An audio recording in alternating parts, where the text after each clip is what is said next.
started the bellows. This is the feeders section. And anyway, that's like a nightmare in itself. That I should have in a few days. And this is the nice, simple key action. Yeah. So all this functions perfectly. It's so beautifully made. Mm-hmm. Yeah.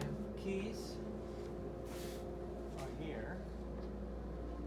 What's the name? Oh, I want to catch that name. See if I can get a good photo of it. The ivories are all original, every single one, and they're perfect. They're no chips. Yeah. I'm sure this was in someone's home for a long time. Yeah. This is all original. Yes. So, this is original also. And believe it or not, this leather's over 120 years old. Now, it's rotten, but it's not that rotten. Mm-hmm. It's amazing. I don't know how they tanned this leather. I think they used whale oil or something. That's what someone told me once. But anyway,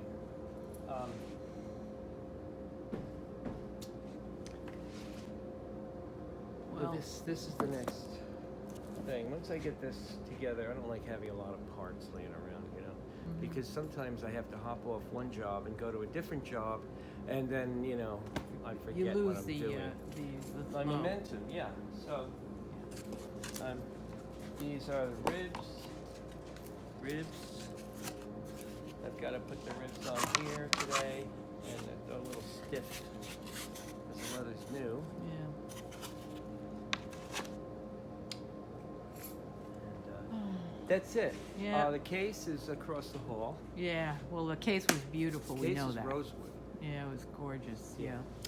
All right. Well, that's where things are at with this Alexandre right now. So this here, unknown builder. First of all, look at the back. The back is almost identical to the Alexandre. The feeders, the setup is the same. It must have been pretty standard, but it just looks the same. And maybe at some point we can look at it more carefully and find out if there's something written in English or in French. There was stuff, but Yeah. The case is oak. It's all original.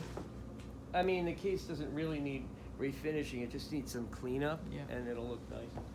The only problem I have that the keys have been recovered in plastic. I'm sure there were ivory at one point. One set of reeds, but this organ needs everything. Yeah. Top end, which Yeah. is the pallets and everything, and the bottom end.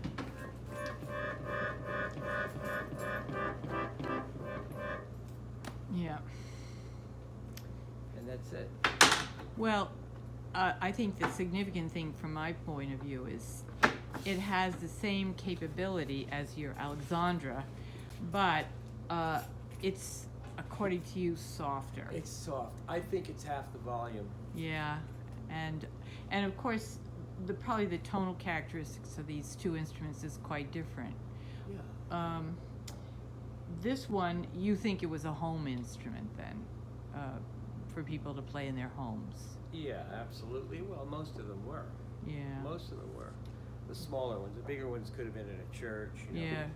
But they certainly weren't carrying them around on a horse and buggy to gigs. But yeah, this was a simple, small home instrument, and I can't really tell you. I don't know what the date would be. My Alexandre's 1840s. Wow.